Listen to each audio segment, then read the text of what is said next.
Yumnam Rosan Numit Mangani Manungda Party the Sangdokkhre Haina KCP PW Dina Loktukre Nupi Kunaibo Awang Batakta Tamduna Toido Hendokpa Ikai Kumnab Utuna Lagliba Kangleipak Kunai Asibu Masak Tianaba Honabada January Bakaksing District Manung Chanba Langmaidong Mayai Lekadagi Yumnam Rosan Sahi Kunmanga Apopa Yumnam Sunil Meitei Ngasidagi Numit Mangani Manungda Kangleipak Communist Party People's War Group da Sangdokkhre Rosan Amadi Imung Manungda Party na Ahak Pachairak Piragani Haina Lona Thinkraba Kangleipak Communist Party PWZ MC Unification ki PRO Jingkhai Nganmina Kutek Piduna Thorpa Chirol Amana Phongdoragli Nupi bu Awang Bathakta Thamduna Ikai Khumnaduna Lagliba Kanglai Khunai Asida Yumnam Rosan Amadi Magi Imung Manungna Nupi ki Punsibu Karisu Leitana Laurakpadagi Makhoi ki Mathakta Ahak Pachairak Pinabagi Phireb Achi Laurakpane Langmaidong Mayai Lekaidagi Photography Film gi Sinfamda Leiba Yumnam Rosan Meitei Hairiba Miyoi Asina Mahaki Laikai Thangnana Leibi Nupi Macha Amaga Kumda Lisingani Kunmathoida Khangnaduna Nungsinaba Hauki Madugi Matung Thangnaba Sahi Haibadi Kumda Lisingani Kunithoigi March Kuntarukta Atoba Nupi Siansilakpadagi Tang Kuntaretki Ayukta Maga Khangnarambi Nupi Asina Laigani Haina Mayumda Sangsilakibane Nupi Ikai Khumnaba Manghalamlaba Rosan gi Imung Manungna Nupi Macha Asi Tuson Manchonba Imungi Miyoini Karisu Tauba Ngamlaroi Khana Police yauna nupa nupi phadokna raga wal loisinbagi mawong thamki matawasumna lainaringai Rosan gi imung manungna Kaksing district ki manung chana leiba wangmudagi nupi asiga ikuidana April 2012 da hatu luhongki nupi bu sanapokong khalluba Yumnam Rosana wangmudagi nupi asina lona lainakibadagi ikaiba khangjaba amadi masagi sinfam ama nainabani haiduna Rosan ga mari lainarambi laikai thangnana leiba nupi macha adu Infal gi mafam amada leiraga sinfam naina training ama yauraga leiki masigi khongthang oina ahanboina kumda lisingani kulumdoi gi February 5 da Rosana message kaya thajilaktuna pau phongna bahuraki asumna matam khara Rosana amadi mahangna hana khangna jarambi nupi asibu phone tawduna koiraki Maduda Rosan ga luhongduna laiminarambi wangudagi magi loina bina faki matam khara makoi ani pau phongna draba matung makhadana February 26 da Rosana magi laikai thangnana laibi nupi adubu atoba phone number amadagi amukasu pau phaungnaraki asumna makhatana pau phaungnaduna laglaba matung langmaidong mayai laikai dagi Yumnam Rosan sahi kunmanga hairiba miyoi asina nupi angang leiraba phauba mana hana khangna jarami nupi asibu launam tawraga lisingani kunmari ki February 19 amadi February amadasu makhatana yumba lambi thamduna ijat manghanbiki madugi matung Rosana nathairaga hundoklamlabi maga nathairaga leirabi nupi asina Masa nungairaktabadagi lisingani kunmari gi March 5 da mirole haiba checkup tagi khangbangamle maramaduna nupi angang leiraba fawba Yumnam Rosana mana hana khangnarambi nupi ne haina namthak tawraga karisu leitana khalaga mirol hanbada chenariba Rosan ngasidagi numit mangani gi manungda KCP PWD da changjarakadabani kariguma changjaraktabadi Yumnam Rosan amadi magi imung manunggi mathakta akanba thabak paikhalagani haina sirol asina makha taragli Manipur da President Rule Sangdokkhre Lok Sabha na ayaba pikre August ki ahanba sayol da lengak semgani haikiba sing oithokadoribra Thasi kunmathoi dagi satharagdiba Parliament ki nongdu mifamgi mangoina na BJP ki National President so oiriba Union Minister JP Nandana chair lauduna Political Party Nimpugi Mihut Yankaimari na saruk yaduna mifam asigi mangoina na pangthokiba all party meeting da JP Nandana Manipur da chanahlagliba President Rule gi lengak atopa tha taruk amaga Sangdokhanaba Union lengak na resolution ama Parliament da pukhalagani haikibagi matungina ngasi Union lengak ki maikedagi Manipur da chanahlagliba PR gi matam atopa tha taruk amaga Sangdokhanaba wafam pukhalakpada Lok Sabha na ayaba pikre wafam ase ngasi Union lengak ki maikedagi pukhalakchungai gi mamangda ngarang Rajya Sabha gi Deputy Chairman so mahaki sabada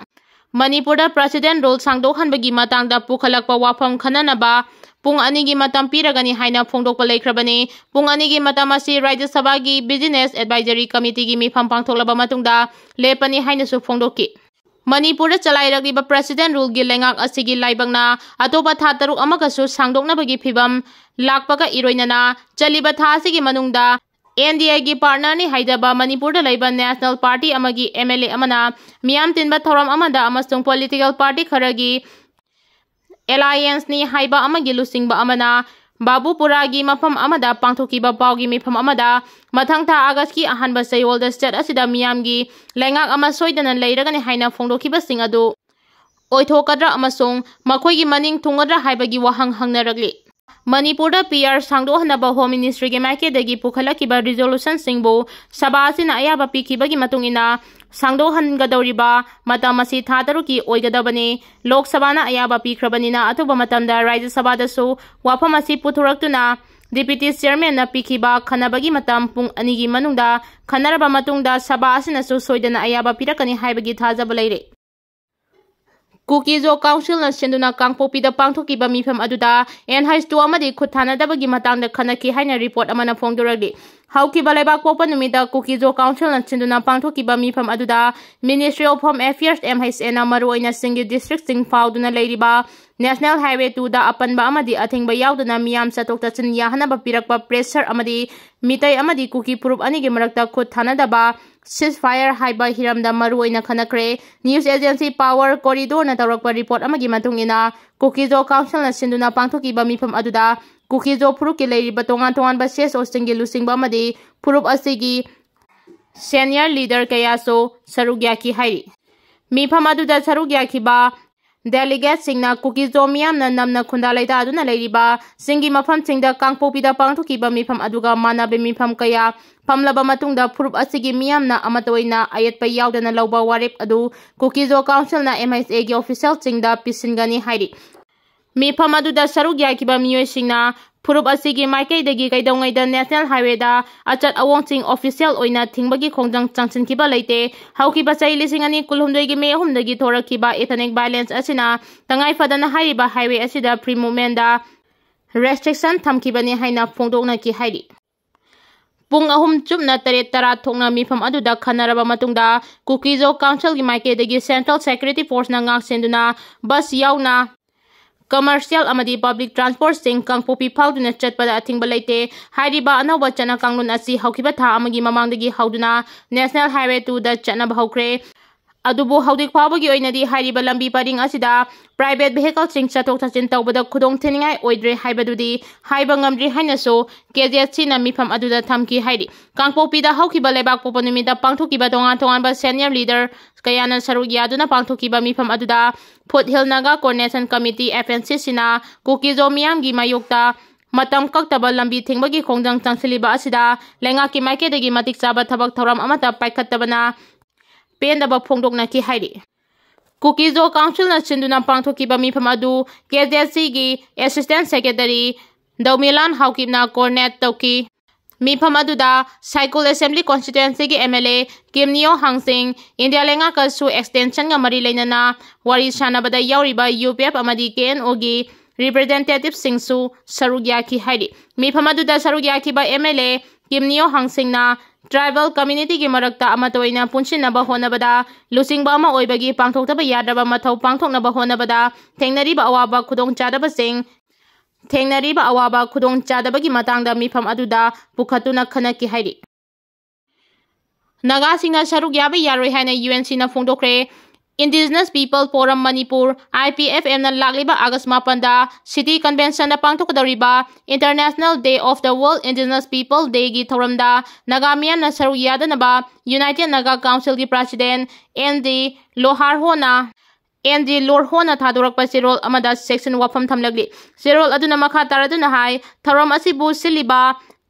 IPFM ꯍꯥꯏꯔꯤꯕ ꯂꯨꯞ ꯑꯁꯤ ꯅꯥꯒꯥ ꯃꯤꯌꯥꯝꯒꯤ ꯑꯄꯥꯝꯕꯒꯤ ꯃꯥꯌꯣꯛꯇ ꯂꯩꯕ ꯂꯨꯞꯅꯤ꯫ ꯃꯔꯝ ꯑꯗꯨꯅ ꯃꯤꯐꯝ ꯑꯗꯨꯗ ꯅꯥꯒꯥ ꯃꯤꯌꯥꯝꯅ ꯁꯔꯨꯛ ꯌꯥꯕ ꯌꯥꯔꯣꯏ꯫ ꯃꯗꯨꯒꯤ ꯃꯍꯨꯠ ꯅꯥꯒꯥ ꯃꯤꯌꯥꯝꯒꯤ ꯔꯥꯏꯠꯁ ꯑꯃꯗꯤ ꯏꯟꯇꯔꯦꯁ ꯉꯥꯛꯅꯕ ꯂꯣꯝꯗ ꯃꯥꯏ ꯑꯣꯟꯁꯤꯟꯁꯦ꯫ ꯃꯤꯐꯝ ꯑꯗꯨꯗ ꯀꯅꯥꯒꯨꯝꯕ ꯃꯤꯑꯣꯏ ꯑꯃꯠꯇꯅ ꯅꯥꯒꯥꯒꯤ ꯃꯍꯨꯠ ꯁꯤꯜꯂꯒ ꯋꯥ ꯉꯥꯡꯕ ꯌꯥꯔꯣꯏ ꯍꯥꯏꯅꯁꯨ ꯈꯪꯍꯜꯂꯛꯂꯤ꯫ PR ꯁꯥꯡꯗꯣꯛꯍꯟꯕꯒꯤ ꯈꯟꯅꯔꯛꯄꯗ MP ꯕꯤꯃꯣꯜꯅ ꯍꯥꯏ ꯁꯥꯡꯗꯣꯛꯍꯟꯕꯒꯤ ꯃꯍꯨꯠꯇ ꯑꯦꯁꯦꯝꯕ꯭ꯂꯤ ꯃꯨꯠꯊꯠꯂꯒ ꯐ꯭ꯔꯦꯁ ꯃꯦꯟꯗꯦꯠ ꯂꯧꯕꯤꯌꯨ꯫ ꯐꯦꯕ꯭ꯔꯨꯋꯥꯔꯤ 19, 2015ꯗꯒꯤ ꯃꯅꯤꯄꯨꯔꯗ ꯆꯠꯅꯍꯜꯂꯛꯂꯤꯕ ꯄ꯭ꯔꯦꯁꯤꯗꯦꯟꯠ ꯔꯨꯜꯒꯤ ꯂꯩꯉꯥꯛꯄꯨ ꯑꯇꯣꯞꯄ ꯊꯥ 6 ꯑꯃꯒ ꯁꯥꯡꯗꯣꯛꯍꯟꯅꯕ ꯉꯁꯤ ꯂꯣꯛ ꯁꯚꯥꯗ ꯍꯣꯝ ꯃꯤꯅꯤꯁꯇ꯭ꯔꯤꯒꯤ ꯁ꯭ꯇꯦꯠ ꯃꯤꯅꯤꯁꯇꯔ ꯅꯤꯇꯥꯏꯅꯥꯟ ꯔꯥꯏꯅ ꯔꯤꯖꯣꯂꯨꯁꯟ ꯑꯃ ꯄꯨꯈꯠꯂꯛꯄꯗꯒꯤ ꯁ꯭ꯄꯤꯀꯔꯅ ꯑꯌꯥꯕ ꯄꯤꯗꯨꯅ ꯃꯁꯤꯒꯤ ꯃꯇꯥꯡꯗ ꯈꯟꯅꯔꯛꯄꯗ ꯁꯔꯨꯛ ꯌꯥꯔꯗꯨꯅ ꯃꯅꯤꯄꯨꯔꯤ ꯀꯪꯒ꯭ꯔꯦꯁ MP ꯗꯥꯛꯇꯔ ꯑꯉꯣꯝꯆꯥ ꯕꯤꯃꯣꯜꯅ discussion asida minute tara hena saruk yakre mahangna Lok Sabha da phongdokhiba wafamsingi manungda adungai Dr. Ambedkar na Constitution gi article 177A hapchin birangkhibani adubu haujikti masi Constitution gi article 356 ki legal amasung moral leiraba article 355 oirakle hairaduna hairiba article sing asi aikhoina yamna section asidinagadabani maramdi miyamna pirakpa mandate ki matungina president rule gi mahuta miyangi lengak lingadabani wafam asi tasengba wafam ni hairaduna article sing asi aningba apamba mawongda sidinaroidabani haibasi Supreme Court of India na bulai case da pikhiba judgment ga loinana Sarkariya Commission su aikhoida ningsing hali haiki maramasina ahaki oiba maike dagidi Manipur president rule gi lengak sangdokhanbagi thawong yaningde lengak asi sangdokhanbagi mahuta Manipur gi miyamna makoiba waraure haiba wakal Khandanaba Joint Parliamentary Committee ama semgadabani amasung committee asigi matungina kari karamba thawdoksing thokre amasung kanana tekta pugadoribano haibadu lepkadabani haiki maramasina Manipur chana halagiba president rule gi lengak sangdokhanbagi wafam aihaki oinadi yaningde hairaduna President rule sangdokhanbagi mahuta assembly dissolve tawbiyu aduga fresh mandate ama lobiyu apikpa state asida dissolve tawduna lengak chalaibagi mahuta miyangi aningbagi matungina lengak ama lehalu haiki Laibak asigi lanmi gi makok General Upendra Wibedi laktuna security gi phibam amasung lanmi na lokhatpa thawrang ching yengchilamle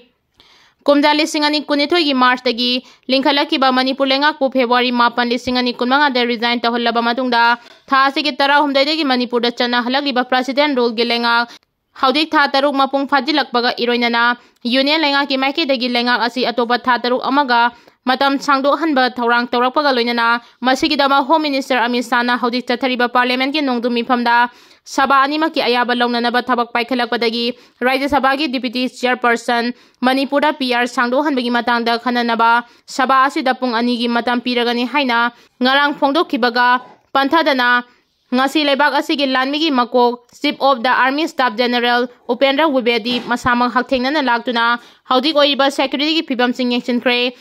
ngasi lakiba general asina Manipur da hauji oiriba security ki phibam review tawkiba loinana